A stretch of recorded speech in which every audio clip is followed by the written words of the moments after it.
নমস্কার, চ্যানেলে আপনাদের স্বাগত জানাই। আমি সৌগত, শুনছেন গল্প বৃক্ষ। আজ আপনাদের শোনাব প্রমথ চৌধুরীর লেখা একটা অসাধারণ ভূতের গল্প। আজ শুনবে প্রমথ চৌধুরীর লেখা ফার্স্ট ক্লাস ভূত। তো মন দিয়ে শুনতে থাকুন আমাদের আজকের গল্প ফার্স্ট ক্লাস ভূত।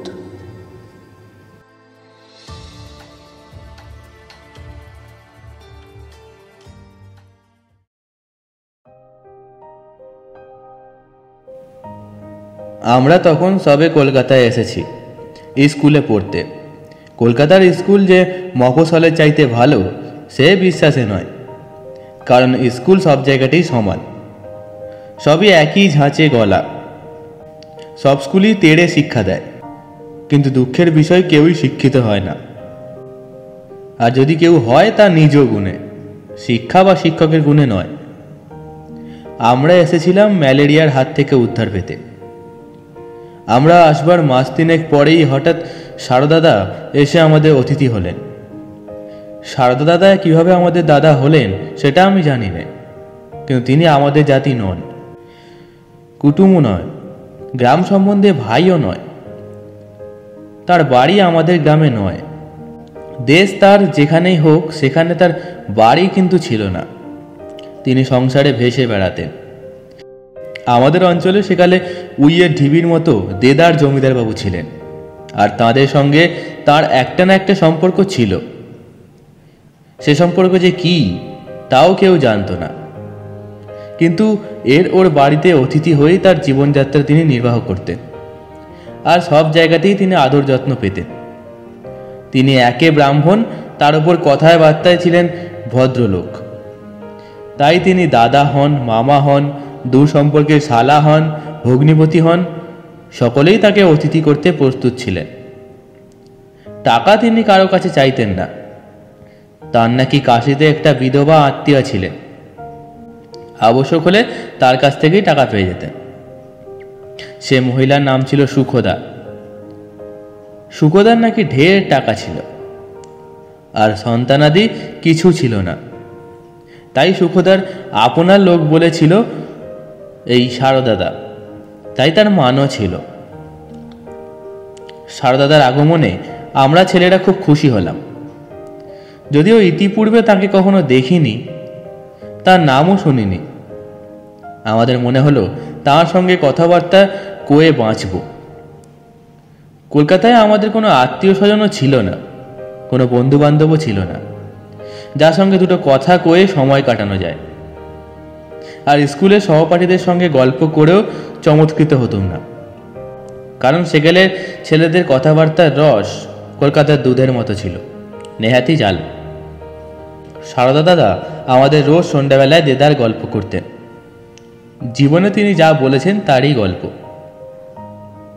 মা অবশ্য আমাদের সতর্ক করে দিয়েছিলেন যে সারদা যা বলে তা 16 আনাই মিথ্যে, কিন্তু মিথ্যে যেন আমরা ভড়কাইনি, কেননা মিথ্যে কথা আদালতে চলে না, কিন্তু গল্পে দিবারাত্র চলে। সে যাই হোক, সারদাদা বেশি ভূতের গল্প করতেন, তবে সে কথা আমরা মার কাছে ফাঁস করিনি।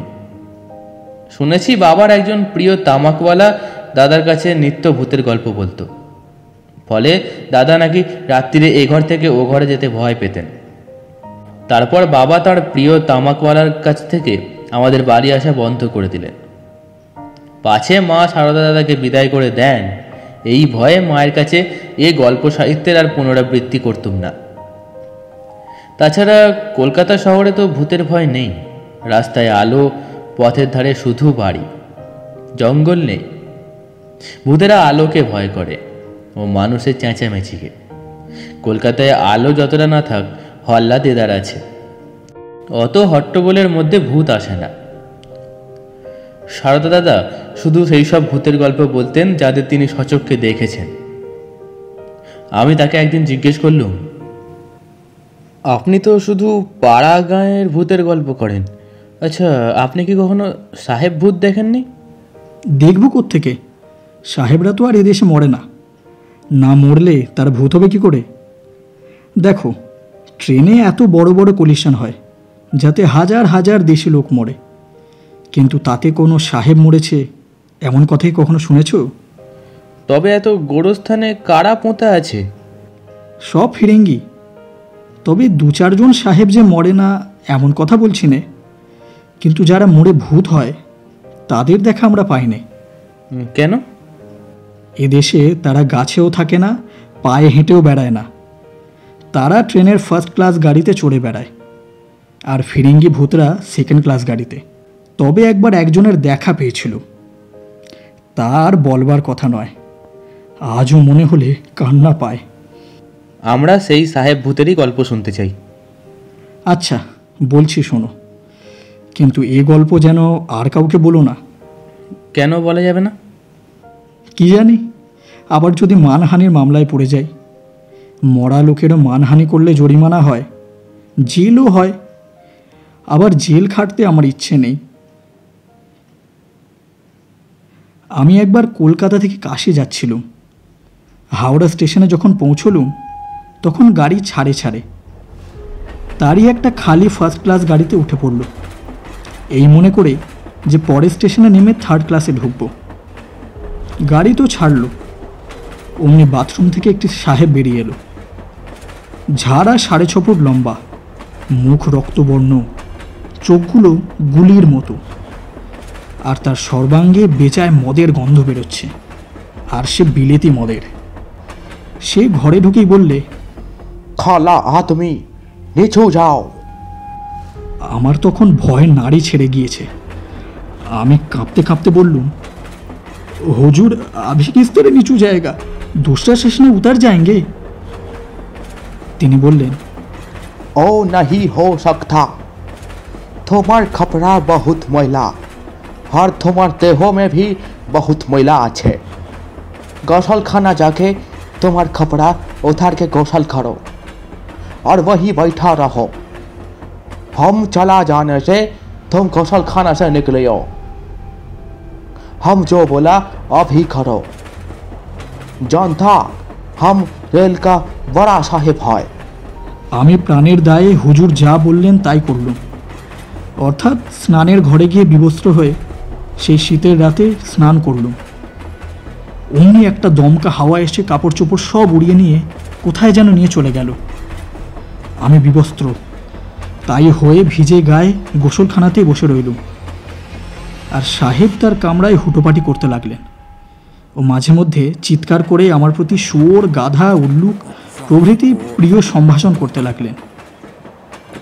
আমি নীরবে সব গালিগালাজ হজম করলুম। প্রায় ঘন্টাখানেক এভাবেই কেটে গেল। আমি ভিজে গায়ে হি হি করে কাঁপছি, সর্বাঙ্গে এক টুকরো কাপড় নেই। আর পাশের ঘরে বড় সাহেব মদ খাচ্ছেন ও লাফাচ্ছেন। মাঝপথে গাড়ি হঠাৎ মিনিট খানেকের জন্য থামল। ক্লিক করে একটা আওয়াজ হলো, ছিটকিনি খোলার আওয়াজ। তারপর গাড়ি ফের চলতে লাগলো। পাশের ঘরে টু শব্দ নেই, তাই আমি স্নানের ঘর থেকে বেরিয়ে সে ঘরে যাবার চেষ্টা করলাম। ও সর্বনাশ! বড় সাহেব স্নানের ঘরের দুয়ারে ছিটকিনি টেনে বন্ধ করে দিয়েছেন। আমি সেই অন্ধকূপের ভেতর আটকে থাকলাম। আধ ঘন্টা পর গাড়ি বর্ধমানে এসে পৌঁছল, আর আমি বাথরুমের জানালা দিয়ে মুখ বাড়িয়ে যা থাকে কপালে ভেবে কুলি কুলি বলে চিৎকার করতে লাগলাম। তারপর একজন কুলি এসে ছিটকিনি খুলে আলো জেলে আমাকে বিবস্ত্র অবস্থায় দেখে ভূত ভেবে ভয় পালিয়ে গেল। শেষটায় স্টেশন মাস্টার বাবু এসে বলাতে কুলিরা পাশের ঘরে ঢুকে আমাকে মারতে মারতে আধমরা করে প্ল্যাটফর্মের উপর টেনে নিয়ে গেল। স্টেশন বাবু বললেন, এই শিগগির ওকে একটা কাপড় পরিয়ে দে, যদি কোনো মেম সাহেব এসে উলঙ্গ মূর্তি দেখে তাহলে মূর্ছা যাবে, তাহলে আমার চাকরিটাও যাবে। একজন যাত্রী আমাকে একটি শাড়ি দিলে। সেই শাড়িখানি পরে আমি স্টেশনবাবুকে সব কথা খুলে বললাম। তিনি বললেন,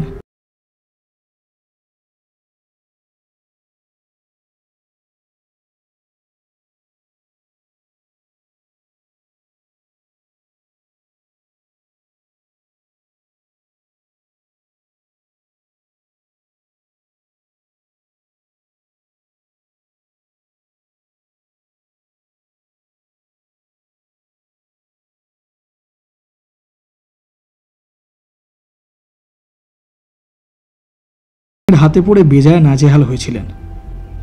তার পরদিনই দারোগাবাবু আমাকে আদালতে হাজির করলেন। আমার অপরাধ নাকি গুরুতর, আর অবিলম্বে আমার বিচার হওয়া চাই।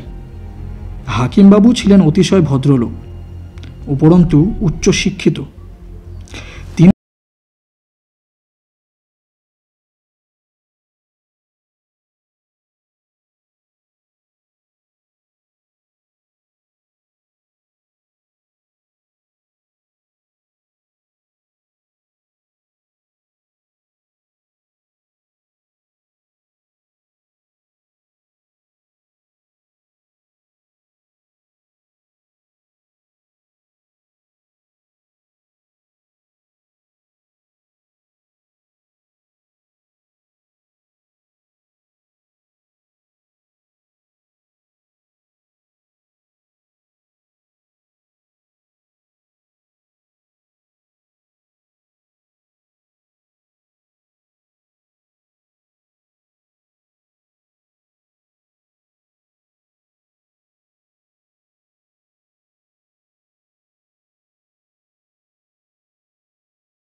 প্রমথ চৌধুরীর লেখা ফার্স্ট ক্লাস ভূত। গল্পটির বিভিন্ন চরিত্রে ছিল আমি, দীপ এবং দেব। গল্পটি ভালো লেগে থাকলে অবশ্যই একটা লাইক করবেন এবং চ্যানেলটিকে সাবস্ক্রাইব করে পাশে থাকবেন। এরকম ভিন্ন স্বাদের গল্প শুনতে আমাদের চ্যানেলটি এখনই সাবস্ক্রাইব করুন। সবশেষে গল্পটি শোনার জন্য অসংখ্য